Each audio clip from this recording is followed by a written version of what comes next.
Hey everybody, and welcome back to Kerbal Space Program RP-0. We are rejoining our Shuriken and the crew of such out here at Tremonia Station. We have some resource transfer and some crew transfer to do, and then we're going to get down to business, and that is getting the shuttle down to its desired orbit so that we can make some money. So I'm going to get to doing all of these things, probably going to speed it up in post, because resource transfer is just not exactly the most exciting thing. So bear with me for a minute or two here while I get things moved around. And even accelerated in post, this does tend to take quite a while. Well, we've dumped all the Aerozine and N2O from the transfer vehicle, and now we're going to slowly top off the life support. It looks like if we fill everything on the Skylab module, it's still going to be pretty full. So we'll have to put some back into the old research module. And I went here to transfer, or to transmit the science. It's collected about 171 units of science on its mission so far, but man, the comm range on it is just taking absolutely forever. So rather than just sit around and wait for it, I figured I'd come back for it later, and in the meantime we can go ahead and proceed with our crew transfer. So our one scientist that successfully made it onto the shuttle in time, John Oliver, I don't know where he went, but he did not make it, so Lee Bowman took his seat for whatever reason. So we are only able to rotate out half of our crew this time. But we'll go ahead and start research here on the Skylab module and get it a little bit of data to work with just by doing a crew report. And then we'll get Deanna, last name I'm not going to try to pronounce, out of the old research module and into the new one, where hopefully she can be very effective in doing her work, or grabbing ladders. There we go. And it's already generating near twice the science that this old module is doing, which is at like 0.7 or 0.8 a day, whereas the Skylab module is at like 1.6 science per day. So then we're going to hop Catherine out. She had quite an ordeal last time, and get her into the shuttle. Alright. So we're going to get our, oh boy, what in the hell is going on? Why are you all cattywampus now too? Oh great.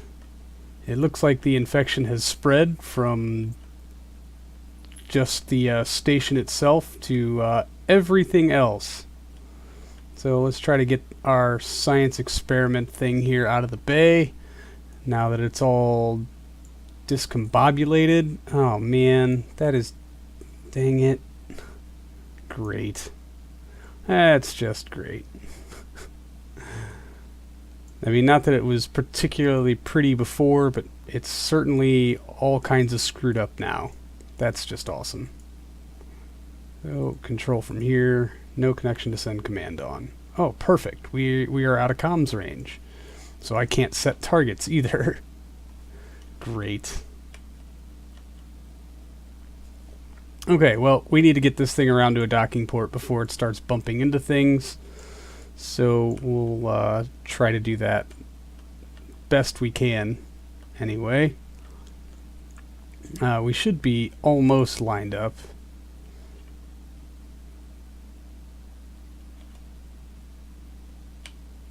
Alright, let's just try to hurry this along, shall we?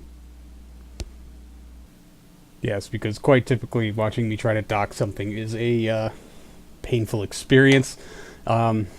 Especially when things are all disjointed like this. I guess it has been, I don't know. Maybe after we collect all the science from these modules, we'll go ahead and deorbit this thing and hope that it carries the discombobulatory virus with it. But, we also don't have comms, so I can't set a docking port as target. So we're pretty much doing this blind, and wow, that was a horrible turn, and it'll take me a little while to catch my bearings and try to reline things up, but nice and slow, sort of. Considerably slower in real time. This is sped up to about 4 times time acceleration, and of course the thrusters are off balance because I built this inside the cargo bay of the shuttle, leaving even RCS build aid a little useless. And there's my lack of depth perception. We'll just scrape some paint off the door there and try to get ourselves remotely in the place where the target is. You know, I mean, maybe. Yeah. And then I will struggle to figure out which direction is actually what, with no real indication on what is up or down, and then docked. Good grief. Well, for doing it without a docking indicator, I'd say that was just really not that bad. So let's take some pictures of the space shuttle and the horizon there and transfer that to the service bay, and we'll run some of these new things that we haven't done yet. They'll all take a second or two to get done. Alright. Transfer. Transfer. Transfer. Give them some data to work with there. Fantastic. And that thing is totally not going to clip into anything, although it does kind of render that docking port almost not usable. Oh well. I don't intend for that pod to be up there indefinitely. I think that's one of each of the experiments that we have currently. It's given them some data to work with. That's the important part. Yeah, they have 52 data. They're going to produce 16.8 science a day. Let's give them a crew report. Oh, they've already got one, so we can't do that. Maybe if they had an EVA report? Yeah, I don't know. Okay, well, all of our data is transferred, our crew is shuffled around, our supplies are delivered, our science experiments are also delivered. So it's time to get our shuttle down to a more reasonable orbit. And the first step in doing that is going to be to undock our useless busted docking arm that I think has infected the entire station with this weird discombobulatory disease. So we're just going to undock that and switch over to the shuttle, which its RCS system got turned off. That's very interesting. We'll make sure that we do a control. No, I do not want to rename the vessel. I want to control from here. Nope, other way. Other way. Pull it away. Okay, basically we're just going to ditch this arm someplace else, any place else, after of course we have taken all of the fuel from it. Out, out.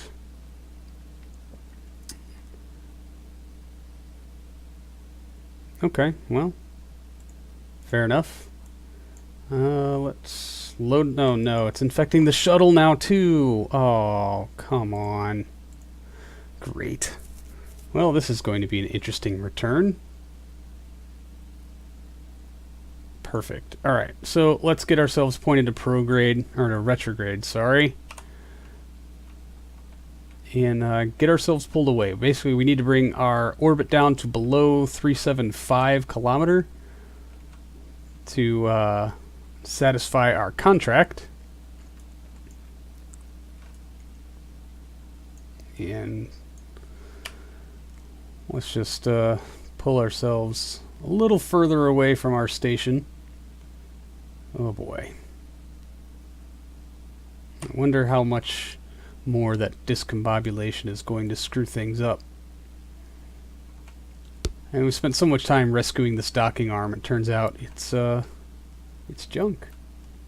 I don't know. It's disappointing at best, but not crucial or career-ending or anything like that. Alright, so that is relatively speaking retrograde. We just want to get the docking arm well clear of the station, and then we're going to get rid of it. So that should pull us far enough away. We will self-destruct it from ground station later on. I don't know. Can we take some of this electric charge with us? Or are we all topped off? Looks like we're all topped. Oh yeah, we are completely topped. That is completely empty. We can get rid of that. And look, it has even offset our docking port. So undock. Goodbye, useless docking arm. You horrible, horrible thing, you. How did our RCS get turned off again? Nope, other way. Get away from that docking arm. Well clear that thing, please. Yeah, look, it's already infected the shuttle. You can see this gap here, and this has been moved. Oh no. Okay, that still looks like it's okay, but look at our wing. It's not even connected anymore. Huh. Oh, and our tail plane is all kinds of screwy. Look at that. Jeez. Well, this is going to be an interesting ride. Let's get our solar panels out. We're going to eject this thing once we've made our deorbit burn after satisfying the contract. And let it just burn up in the atmosphere. It's basically just a single part tank, but it's light enough. Well, empty anyway. There's no real reason to just ditch it here. It'll just be something else I'm going to have to go back and delete. I'm just really worried about that docking arm screwing things up as far as the save file or anything like that goes. So, alright. Ignition on the AJ-10. We have good light, and we'll just wait until our periapsis drops below 375 kilometer. There we go. Let's just go ahead and take it down to 300. That'll be well within the range of the contract. And save us some thermal load on our reentry pass.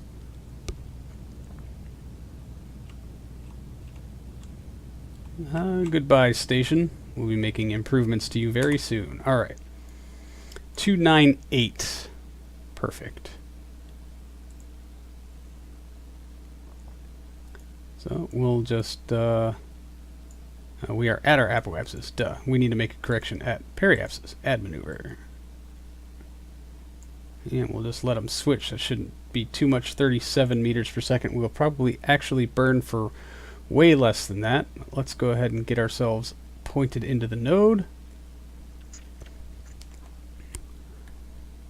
I really hope this thing re-enters okay now that it's all discombobulated. This is going to be interesting.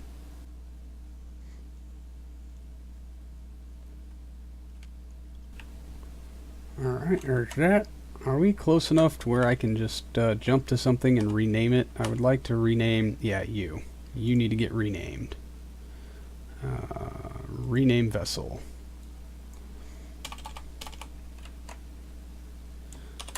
Junk.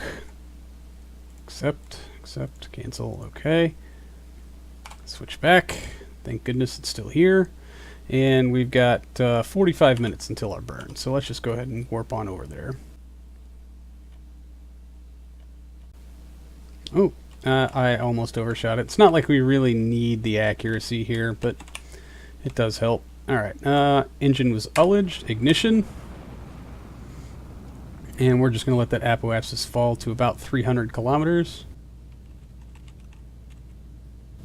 Shut down.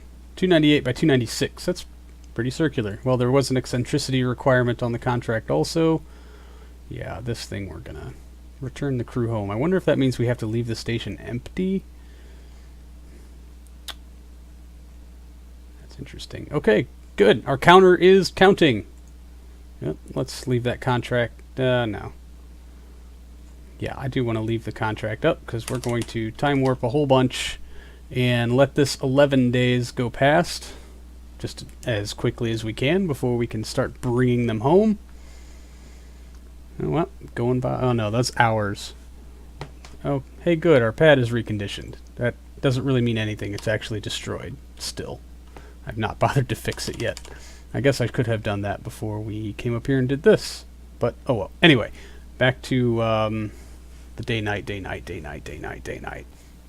So they've got about 12 days to kill, I think it was, here in orbit. I don't know, playing Parcheesi or something. Maybe somebody brought along their Nintendo DS for entertainment. Either way, I'm sure they're getting lots of important things done and enjoying the very lovely view from low Earth orbit. Alright, we have the clear to land or splash down whenever we should decide to. So let's take a look and see if we've got a green for any landing sites. Probably not. Looks like we'll be good to cross North Africa, and that is during the daytime. So I think we're just going to go ahead and go for that, to be very honest. It's easy, and I know we can manage it. Now is not the... I don't know. This thing, I'm a little worried about it surviving re-entry to begin with, so I'm not entirely sure about trying to aim for a runway when I'm not sure it's going to make it through the atmosphere, since part of its wing is kind of hanging on by a hoop and a prayer. Our tailplane is off-center, and nothing is going very well for us currently. Alright, so we'll just point right here at the retro. Ullage in the engine. Ignition.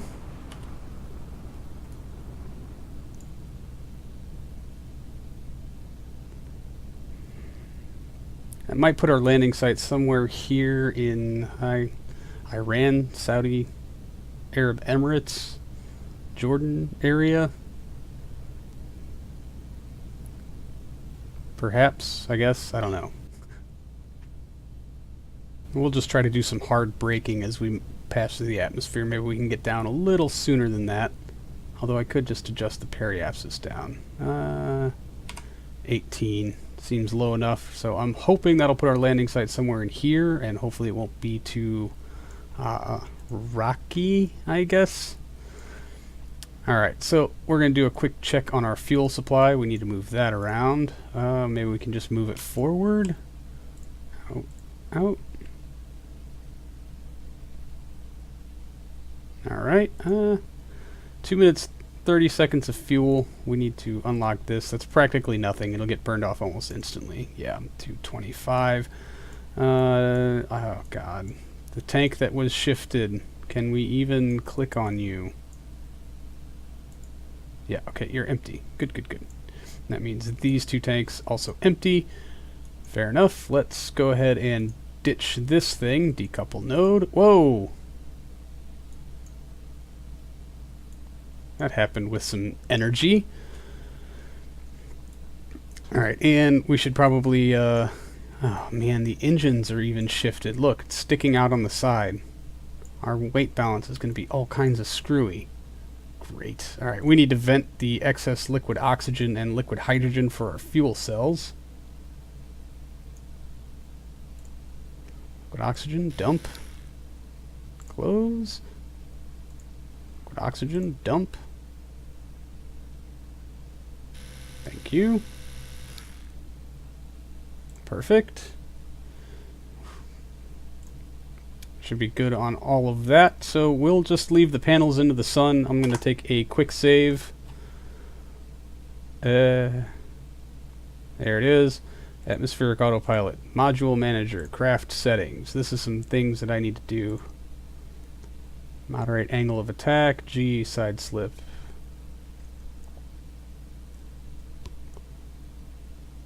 Yeah, that's probably what I want to adjust. Let's get that up to... No, not 250. Oh boy.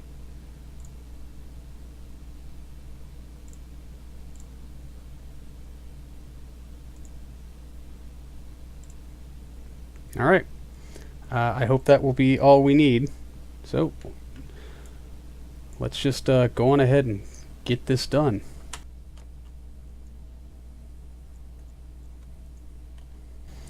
Alright, we are about to hit Atmos, so I'm going to try to get us angled in.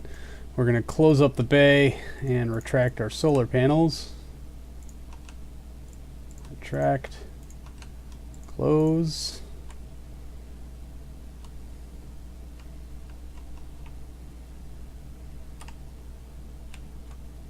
Right there. That's pretty good. That should keep us about 20 degrees above prograde. 25. We'll see how long we can last here before things start going all weird. Yeah, look at this. This whole thing is offset. Oh no. Please, please, please survive. Please, please, please. So, unlike most of my deorbit maneuvers with a shuttle, I mean, I know right now being the exception, I did most of this in real time so that I could keep very close tabs on it, and also keep my finger back on the brake and pulling back on the stick, basically, to try to keep that nose angle up. I thought I adjusted it properly in Atmospheric's autopilot settings, but apparently I did not. And so I think next flight for one of these, I'm going to try to use MechJeb's ASAS to hold a better pitch angle, basically, and see if we can't get a slightly more efficient or more targetable reentry, maybe something that doesn't burn off nearly as many thrusters. I think for a lot of these there's just no hope. Basically everything that just blew up there, no saving it. But really the ones on the very top tank there back by the vertical stabilizer, I think could be saved. And we've certainly come back with those before. It's the ones on the bottom of the wing that I never understand how those survive. It seems like they would be just in the direct airflow of everything. But yes, so I'm trying to see how well my estimation of where we're going to land is going to kind of shine true here. As I would like to maintain at least a 20-degree pitch angle, although absolutely nothing is allowing that to happen. I do believe that some of this is atmospheric autopilot fighting with me over where it wants to point the nose, seeing as how it doesn't want to stall the shuttle out.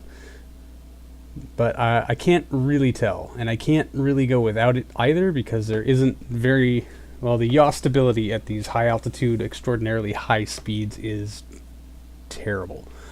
So I do feel like I absolutely need atmospheric autopilot to keep things reined in and to keep this thing from going into a terrible flat spin, most of which has been recoverable. Although I don't really want to chance it. This does not have emergency chutes like some of our older shuttle designs. So if we get into a terrible flat spin or just belly it out and start twirling towards the ground, there's really no last-ditch save for the crew. If they can't pull out of said spin, push it into a dive, and regain some control, it's pretty much game over. But this descent was a little unique in that the discombobulator did have an effect on its aerodynamics and its stability. There was certainly a tendency for the craft to want to yaw to an angle and certainly roll a little bit due to that wing and due to the sudden offsetness of the vertical stabilizer. And there we've lost two of the thrusters that were doing the most good for us. We're down to like 3 thrusters, maybe 4. Or is it just 2? I think it's 2 right all the way at the back near the main engines, and then the 2 on the underside of the wing. Trying to do as much work as they can, but really what they're doing is not burning the fuel off nearly fast enough. This thing enjoys a lot of stability at lower speeds, but the balance necessitates that it be pretty much empty. Otherwise, it's a little nose heavy, and I never really just think about pumping the fuel a little further aft or pumping some of it further aft to help with the stability. So instead, I just try to drain it all out in the atmosphere by pushing it through those thrusters. Would not be the case with this one. But all in all, not too bad, because I left atmospheric autopilot on for the duration, basically.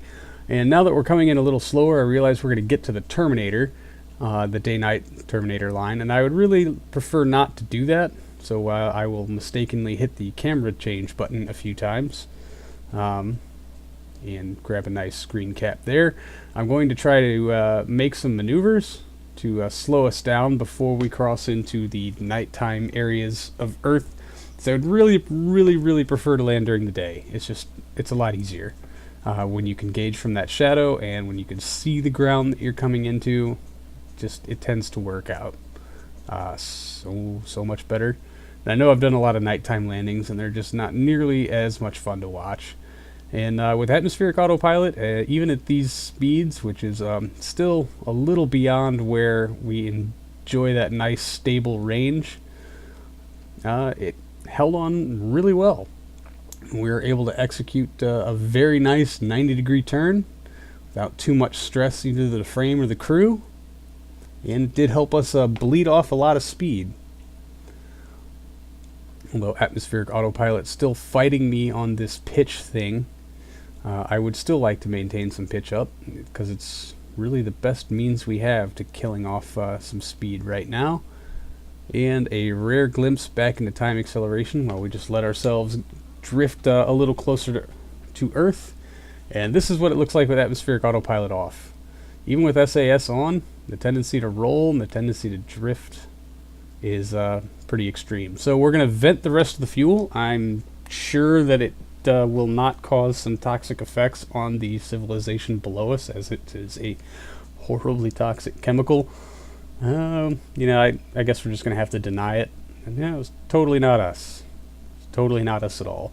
But these do look like some hills coming up in front of us. And of course we have a crew report from flying over the desert. I don't exactly know what I was thinking there.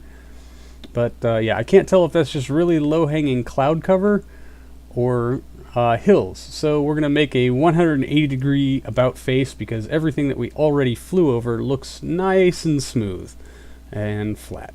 So that's where we're going to try to target our angle, and I will turn you back over to old me for some real-time landing coverage.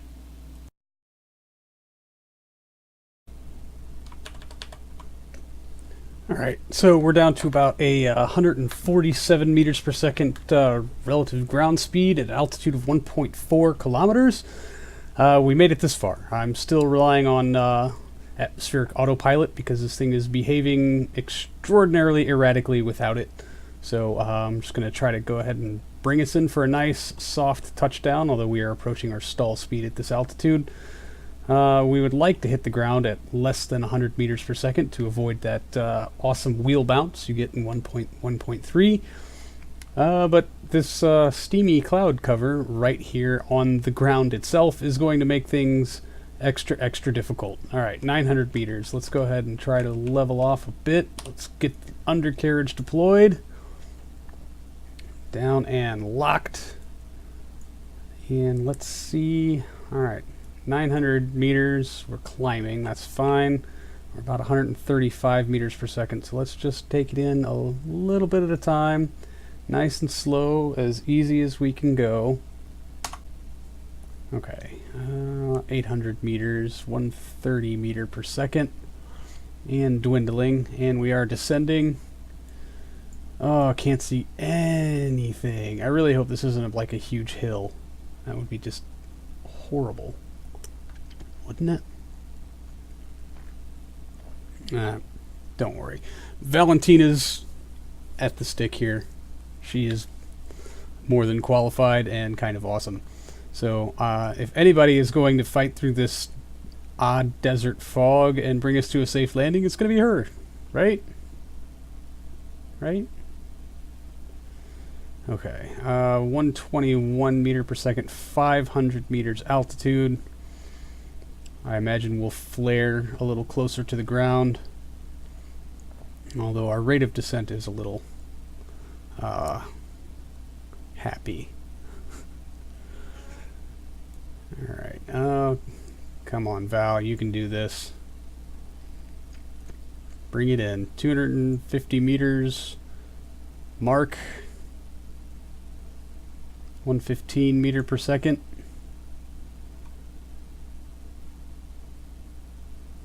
Alright, get ready to flare. Flare. 75 meters. Rate of descent has stabilized. Yep, we're coming down nice and slow. 96 meters per second. 65 meters altitude.